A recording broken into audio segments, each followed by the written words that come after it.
નમસ્કાર દોસ્તો, આપ જોયા છો સાઈ ગ્રુપ મીડિયા હાઉસ સંચાલિત નવસારી લાઈવ। સ્થાનિક સ્વરાજ્યની ચૂંટણીના જેમ જેમ દિવસો નજીક આવતા છે તેમ તેમ લોકોની તૈયારીઓ અને કેટલાક અલગ અલગ પ્રકારના સમીકરણો પણ બદલાતા હોય છે। ખાસ કરીને સમગ્ર જિલ્લામાં આમ તો ભાજપ અને કોંગ્રેસ વચ્ચે જ લડાઈ છે, પરંતુ કાંઠા વિસ્તાર જલાલપોર તાલુકાના કેટલાક ગામો અને કેટલીક બેઠકો પર ભાજપ વર્સિસ ભાજપ જેવો માહોલ સર્જાયો છે। કારણ કે ભાજપમાં જે ટિકિટો આપવામાં આવી છે એ ટિકિટો સામે અસંતોષ છે અને અત્યાર સુધી ભાજપ જેને ટિકિટ આપે તેને સ્વીકાર લેવામાં આવતી હતી, પરંતુ અત્યારે કહેવાય છે કે ભાજપે એવા લોકોને ટિકિટ આપી છે કે સ્થાનિકો હવે એને સ્વીકારવા તૈયાર નથી અને સ્થાનિકો અપક્ષ ચૂંટણી લડવા માટે પણ તૈયાર થયા છે અને અપક્ષ ઉમેદવારી પણ કરી છે। જનરલી મોટાભાગે અપક્ષ ઉમેદવારી કરે એટલે એમને મનાઈ લેવામાં આવતા હોય છે, પરંતુ આ વખતે અહીંનો કંઈક જંગ અલગ છે, અહીંનો માહોલ કંઈ અલગ છે અને એટલા માટે જ આ વિસ્તારને હું ખાસ વિશેષ કવરેજ કરવા આવ્યો છું। તો હું આજે આવી ગયો છું જલાલપોર તાલુકાની દાંતી બેઠક પર। એ દાંતી બેઠક પર પણ અપક્ષ ઉમેદવારે અહીંયા ઉમેદવારી કરી છે, ત્યારે જાણવાની કોશિશ કરીશું કે કેમ અપક્ષ ઉમેદવારે ઉમેદવારી કરી, કારણ કે આ ભાજપનો ગઢ ગણાતો હતો। પહેલા એવું કહેવાતું હતું કે અહીંયા એક હથ્થું શાસન હતું, ભાજપ ચાલતું હતું, અને અત્યારે આ જ બેઠક પર અપક્ષ ઉમેદવાર ઉભા રહ્યા છે અને માહોલ પણ ગરમાયો છે। અહીંયા અપક્ષને ચોક્કસ જીત તરફ આગળ વધતા હોય એવો માહોલ પણ સજાયો છે। તો જાણવાની કોશિશ કરીશું કે કેમ અપક્ષ ઉમેદવારી કરવી પડી। ભાઈ, ભાજપમાં તમે તો લોહી રેડી દીધું, અત્યારે પાછી ભાજપની સામે ચૂંટણી કેમ લડવું પડી? અમે એકચ્યુઅલી હજુ બી અમે ભાજપમાં જ છે। અમે એમ નથી કહેતા કે અમે ભાજપની વિરોધમાં છે। અમે એટલા માટે કર્યું કે જે વ્યક્તિને અમારી જગ્યા પર જે ભાજપમાં એ લોકોએ સીટ આપી છે એ વ્યક્તિ એમના ગામમાં જ જો ભ્રષ્ટાચાર કરીને આટલું બધું કરતો હોય તો પછી અમારા સાઈડમાં તો એ જોવાનો જ નથી ને અમને કોઈને એ કઈ વસ્તુ કરવા દેવાનો નથી। અમારા ગામમાં તો એ કંઈ કરવાનું છે જ નથી અને અમે એના પર આશા રાખી બી નહીં શકીએ। અને મેન અમારું રીઝન તો એ જ હતું કે અમે સૌથી મોટો 3 બૂથનો મોટો ગામ કહેવાય અમારી દાંતીની પેલામાંથી। તો અમે એને અમારો વિરોધ એટલો જ છે કે અમને જે ટિકિટ મળવું છે, અમારા ગામને જે પૂછવામાં આવ્યું, અમારે કોઈ ગામમાંથી દર વખતે અમારા ત્યાં નોર્મલી પૂછવામાં આવે કે ભાઈ કોને ઊભો રાખવો કે એ રીતે મંતવ્ય લેવામાં આવે। આ વખતે અમારા તરફથી એ લોકોએ કોઈને પૂછવામાં પણ નથી આવ્યું અને કોઈને કહેવામાં પણ નથી આવ્યું કે તમે લોકો આ વખતે અમે આ ભાઈને ટિકિટ આપવાના છે તો તમે આ વખતે થોડી વાર તમે ઊભા રહી જાઓ અને નેક્સ્ટ ટાઈમ તમે લેજો। પણ અમને એવું કંઈ અમારી સાથે કોઈ ચર્ચા વિચારણા જ નથી કરવામાં આવી એ લોકોના તરફથી। અમને એટલું જ કહેવામાં આવ્યું કે તમે તમને ટિકિટ નહીં મળશે ને અમે અપક્ષને ઉમેદવારી એટલા માટે જ નોંધવામાં આવી કે જે વસ્તુ જે સંજયભાઈ કરીને એક છે, એમણે જે જિલ્લા સંગઠનમાં અત્યારે છે, એમણે ઘણા બધા ભ્રષ્ટાચાર એણે પોતે તો કર્યો જ છે, પણ એના પર અમને જરાક પણ વિશ્વાસ નહીં। એણે એ ભાઈએ જ અમારી ટિકિટ મેન કાપવામાં એનો મોટો ફાળો છે।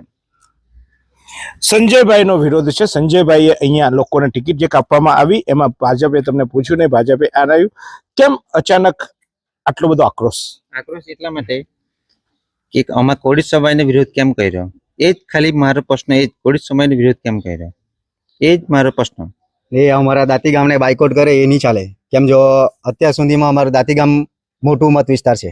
આ 5 ગામમાં અમારી જે દાંતી, લીમડાઈ, મોગોબાઠા ને પરસોલી, આ 5 ગામનો અમારી ચૂંટણીમાંથી અમારું જે તાલુકા પંચાયતની ચૂંટણીમાં અમારું દાંતી ગામના મત હાઈએસ્ટ છે ને એમાં જો સંજયભાઈ આવું કરે તો નહીં ચાલે। એ લોકોએ એના ગામમાં બી એની વાઈફને આપી, એને બીજા ગામમાં બી એની સાસુમાને ટિકિટ આપી ને પાછો ભાજપનો તો નિયમ છે જે કાર્યપત્ર પ્રમુખમાં હોય તો એના ઘરનાને ટિકિટ નહીં અપાય, તો બી એને ટિકિટ આપી છે।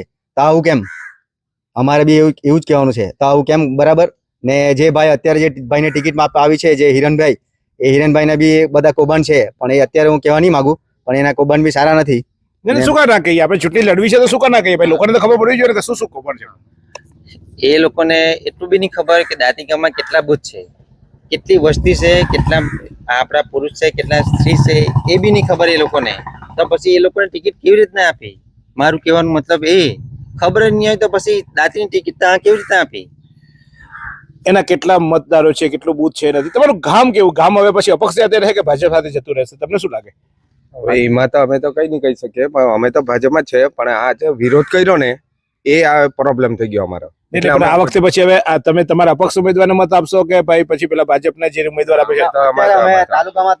તાલુકામાં તો અમે અમારા જે અપક્ષમાં અમે જે રાજેશભાઈને ઉભો કર્યો છે તો રાજેશભાઈને આપીશું અને જિલ્લામાં અમે ભાજપને આપીશું।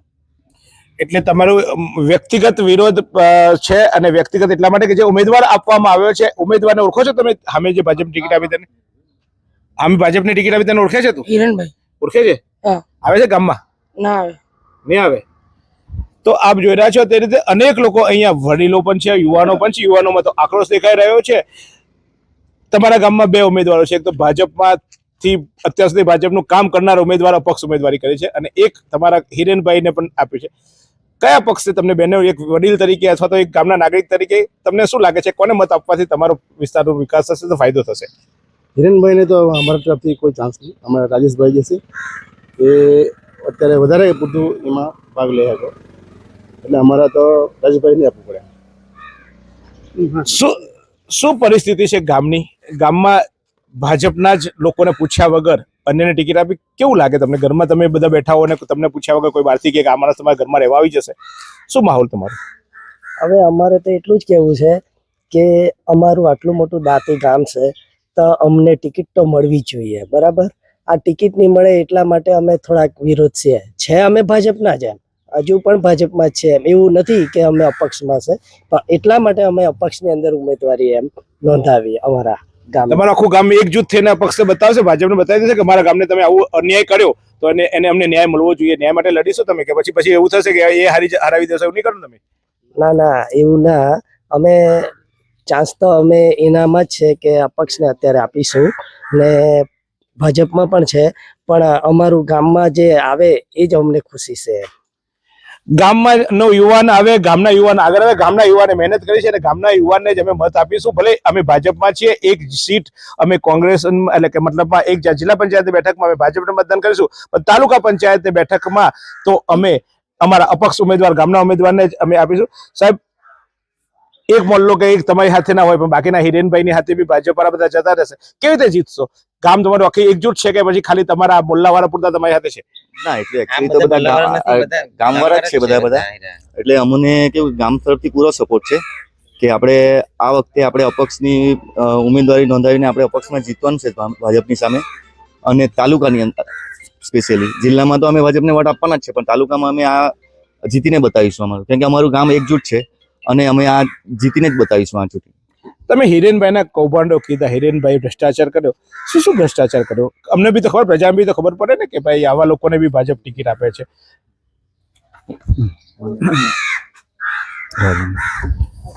શું હશે હિરેનભાઈના, શું કારણ ભાવ છે? ધીરજભાઈના જે સાંભળવામાં આવ્યું છે એમાં એવું છે કે એ લોકોના ગામની દૂધની જે મંડળી હતી તેની અંદર બી એને ભ્રષ્ટાચાર કર્યો છે. પછી ગામના જે તળાવ જે ખુદાઈ કરી છે તેની અંદર માટીનું ને એમાં બી એને ભ્રષ્ટાચાર કર્યો છે. અને બીજે બધા ગ્રાઉન્ડ ને એ બધામાં બી એને ભ્રષ્ટાચાર કર્યો જ છે એવું સાંભળવામાં આવ્યું છે. જે ગામમાં હિરેનભાઈ છે એ ગામમાં કેટલા મત? એ ગામમાં 500 મત છે, 500-550 મત જેટલા છે ટોટલી. એ ગામમાંથી બી તમને મત મળશે એવું લાગે તમને? હા, મળશે જ ને. જે એમના વિરોધી હશે એ તો અમને મત આપશે જ એ લોકો. તો આ છે દાંતીની બેઠકની સ્થિતિ. અહીંયા પણ એક જ નામ વિરોધ, અને એ વિરોધ છે સંજયભાઈનો. સંજયભાઈએ આ સમગ્ર પંથકમાં તેઓએ પોતાનું એક હતું શાસન ચલાવવાની કોશિશ કરી છે. કહેવાય છે કે ભાજપનો એક નિયમ હતો કે જે બેઠક પર, એટલે કે જ્યાં કોઈ હોદ્દેદાર હોય તો એના પરિવારને ટિકિટ ના આપવી જોઈએ, પરંતુ અહીંયા આક્ષેપ લગાવવામાં આવ્યા છે કે પોતે તાલુકા ભાજપના પ્રમુખ અત્યારે બની બેઠા છે, સાથે સાથે એમની પત્નીને અને એમની સાસુને પણ એમને ટિકિટ અપાવી છે. ત્યારે ભાજપ એક તરફ પરિવારવાદનો વિરોધ કરે છે, બીજી તરફ એક જ ઘરમાં 3 લોકો, કારણ કે સાસુ બી તો છેવટે ઘરના જ કહેવાય, તો એક જ પરિવારવાદ ચલાવી 3 જણાને ટિકિટ આપી છે. અને આ મુદ્દે આજે અહીંયા થયો છે બરવો. આમ તો બરવો ના કહેવાય, પરંતુ ન્યાય માટેની લડત કહી શકાય, કારણ કે એમને થયો છે અન્યાય, અને એટલે જ તેઓ અપક્ષ ઉમેદવારી કરીને ન્યાય આપવા માટે, અને પક્ષ કાલ ઉઠીને એક હતું શાસન ન કરે અને મરજી ભાવે એક પ્રમુખ કહી દે કે આને ટિકિટ આપો ને ટિકિટ ના આપે. કારણ કે આજે દાંતીમાં થયું, કાલે બધે જ આવું થશે. એટલે દાંતીનો વિસ્તાર એ ખરેખર એક ક્રાંતિકારી વિસ્તાર છે, અને આ લોકોએ આજે ભાજપને પણ બતાવી દીધું છે કે અમે ભાજપમાં છીએ, પણ ભાજપમાં જો પરિવારવાદ ચાલે તો અમે નહીં ચલાવી લઈએ. એક ભાજપના શીર્ષ સૈનિક તરીકે અપક્ષ ઉમેદવારી કરી અપક્ષ ઉમેદવારને જીતાડવા માટે ગામ કટિબદ્ધ બન્યું છે. આ તો છે દાંતીની વાત, પણ અહીંયા આ વિસ્તારની અનેક બેઠકો પર પણ આવો જ માહોલ છે. તો આવો જોઈએ બીજી બેઠક પર, ત્યાં પણ શું હાલત છે, ત્યાં પણ કેવો છે માહોલ, અને ત્યાં પણ અપક્ષ ઉમેદવાર માટે કેવા પ્રકારે છે લોકોનો પ્રેમ, અને સાથે સાથે ભાજપમાં જઈને ભાજપ સામે અવાજ ઉઠાવનારા કારણ કે આજે ભાજપ સામે બોલવા વાળા કોઈ નથી, પરંતુ ભાજપ એટલે ભાજપને જે મરજી ફાવે એવા લોકોને ટિકિટ આપી દે છે, ભ્રષ્ટાચારીઓ ટિકિટ આપી દે છે, સગાવાલાઓમાં ટિકિટ આપી દે છે, એવા આક્ષેપો સાથે દાંતી ગામે તો કરી બતાવ્યું છે કે અમે ભાજપને ઊભું કર્યું છે અને ભાજપ અમને પૂરું કરે તો અને ભાજપ આવા લોકોને ટિકિટ આપશે તો અમે સહન નહીં કરીએ. દાંતી ગામે ખરેખર એક આખા રાજ્યમાં અને આખા દેશમાં એક નવો રાહ ચીધ્યો છે અને એ છે લડત આપી છે એમને પોતાના જ પક્ષમાં રહીને પક્ષની રીતે. તો જોઈએ આ ચૂંટણીમાં ચોક્કસ નજર રહેશે દાંતી બેઠક પર.